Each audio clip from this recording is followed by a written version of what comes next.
Chapter 9: The Depths of Battle. The wave chaser sailed steadily toward the murky waters off the coast of Palma Flora, where the leader of the Sahuagin was said to reside. The sea shimmered under the moonlight, a deceptive calm masking the danger that lurked beneath the surface. 3 earrings stood at the helm, her tail flicking as she regarded the trio with sharp eyes. "This is where you'll find him," she said, pointing toward the dark water ahead. The Sahuagin Lord makes his lair beneath these waves, among the wrecks and the weeds. Take care, these creatures are at their strongest in their own domain. Get in, get what we need, and get out.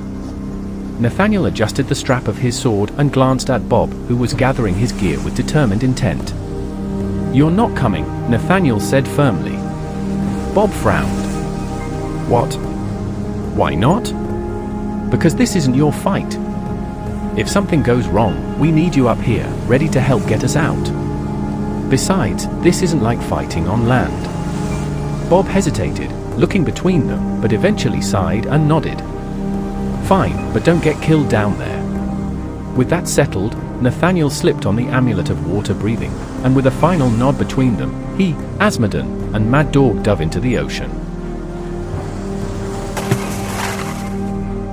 The sea swallowed them, the world above fading into nothing but shifting light. As they descended, the water cooled, and the sounds of the ship and crew were replaced with the muffled hush of the deep. Schools of fish darted between vibrant corals, and above them, the ominous shapes of sharks patrolled the open water. Their feet touched the seabed, stirring up a small cloud of sand. They moved carefully, weaving through the coral and kelp, their weapons at the ready. The ocean floor was a shifting landscape of vibrant anemones, darting fish, and the occasional eerie silhouette of something larger watching from the distance. Maddogg's boots displaced a small cloud of sand, while Nathaniel kept his grip firm on his sword, scanning the murky depths for any movement. Azmadan moved with an almost unnatural grace, his long robe billowing slightly with each slow step. The filtered moonlight from above created ghostly patterns on the seabed, making the entire scene feel otherworldly. Before long, they saw it, the underwater village. It was a patchwork of old, sunken ships and towering seaweed structures, an eerie testament to how long the Sahuagin had claimed this stretch of ocean. As they neared the outskirts of the village, they spotted Sahuagin guards patrolling in slow, deliberate movements. Nathaniel raised a hand, signaling the others to stop. He gestured toward the patrolling figures, then motioned toward a cluster of coral where they could stay hidden. 2 on the left, 1 near that broken mast. "We take them quietly," Nathaniel murmured, his voice barely audible through the muffled silence of the deep. Maddogg flexed his fingers, gripping the hilt of his weapon. "I'll take the 1 near the mast. Azmadan, you handle the leftmost. Nathaniel, you take the other." Azmadan gave a nod, his eyes glowing faintly as he prepared his magic. Nathaniel unsheathed his dagger, opting for stealth over a head-on attack. Maddogg crept forward, using the kelp as cover. As he neared the unsuspecting Sahuagin, he lunged with brutal efficiency, clamping a hand over its gilled throat and driving his blade deep between its ribs. The creature struggled briefly, its eyes wide with shock, before falling limp. Azmadan, moving like a shadow, extended a hand and whispered an incantation.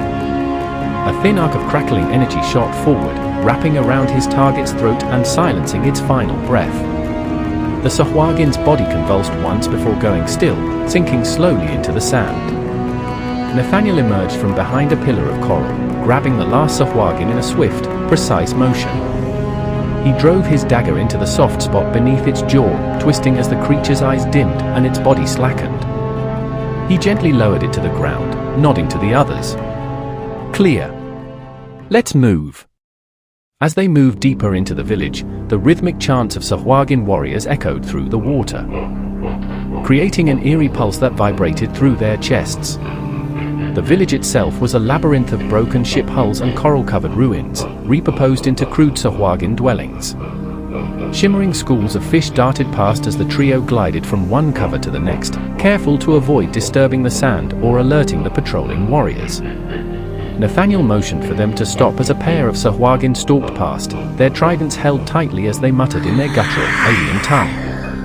The trio pressed themselves into the shadows of a sunken galleon, watching as the warriors disappeared around a bend. Azmadan glanced toward the center of the village, where the chanting seemed strongest. "The leader must be there," he murmured, his voice barely carrying through the water. Maddogg nodded, his grip tightening on his weapon. They moved in tighter formation now, weaving through the coral-formed streets and pausing whenever another warrior slithered by. The deeper they went, the more sahuagin they saw, some sharpening weapons, others engaged in ritualistic gestures toward an altar made of jagged stone and driftwood. At the center of the altar stood the sahuagin leader, gripping the wicked staff that pulsed with an eerie green glow. Nathaniel motioned for them to crouch behind an overturned mast. "We get any closer, and they'll see us. We strike now, take out as many as we can before they can react." He exchanged glances with the others. "Ready?" Maddogg cracked his knuckles, his grip tightening around the hilt of his greatsword. "Been ready." Azmadan exhaled, his golden eyes flashing as eldritch energy coiled around his fingertips. "Let's make this quick." With a final nod, they exploded into action. Nathaniel surged forward, closing the gap between him and the sahuagin leader in an instant. His sword met the leader's staff with a resounding clang, the force sending shockwaves rippling through the water. The sahuagin leader bared its jagged teeth, twisting the staff and summoning a pulse of green energy that blasted Nathaniel backward, slamming him into a coral-covered pillar. Before he could recover, the leader lunged, driving its trident toward his chest.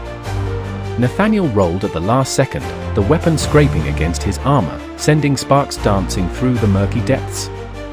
Maddogg crashed into a sahuagin warrior, their bodies colliding with such force that the creature lost grip of its trident.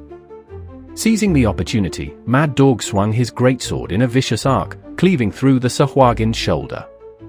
The warrior shrieked, its blood swirling in the water, but it wasn't finished. Using its powerful tail, it coiled around Maddogg's leg, yanking him off balance.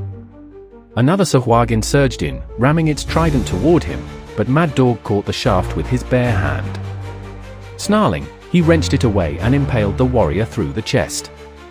Azmadan, hovering just above the battlefield, wove his magic into the water, forming dark tendrils that snaked toward the enemy.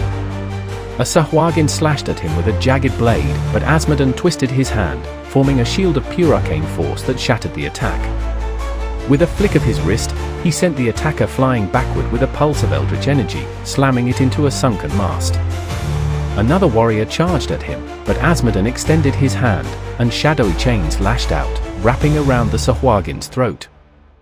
The creature gurgled as the magic constricted, its eyes bulging as it struggled for air. Nathaniel, regaining his footing, roared as he charged again, this time feinting right before driving his sword deep into the leader's side.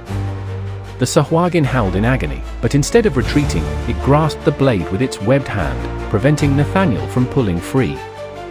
With unnatural strength, it yanked him closer, its claws raking across his faceplate, nearly tearing it off. Just as the leader prepared to finish him, a massive force slammed into its side, Maddogg. The barbarian tackled the leader, driving it into the seabed, pinning it beneath his sheer strength.